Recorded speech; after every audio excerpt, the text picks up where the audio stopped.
insightful, engaging, practical. Welcome to the Learning Loft.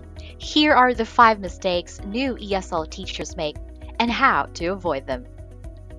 Are you a new ESL teacher? Avoid these common mistakes so you can engage your students, boost their confidence, and make your classes more fun and effective. Let's dive in. Mistake number 1, talking too much. New teachers often dominate the conversation, leaving students little chance to practice. Students learn English faster when they use it, not just listen to it. Follow the 70-30 rule. Students should be speaking 70% of the time, and you speak 30%. Ask open ended questions and give enough wait time for answers. Mistake number 2, overloading lessons with grammar. Focusing too heavily on grammar rules instead of actual communication. Students may understand the rules but struggle to use English naturally. Integrate grammar into real life situations and activities.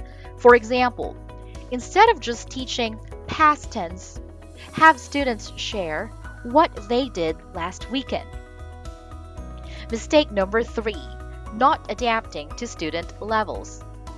Using the same teaching style for all students. Beginners can feel overwhelmed, and advanced students can get bored. Use scaffolding. Break tasks into smaller steps for beginners, and add challenges like debates or role plays for advanced learners. Mistake number 4, lack of clear instructions. Giving vague or rushed instructions before activities. Students get confused and waste time trying to figure out what to do.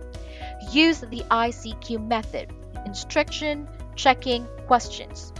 After giving instructions, ask, "So what's step 1?" or "How many minutes will you have?" to confirm they understand.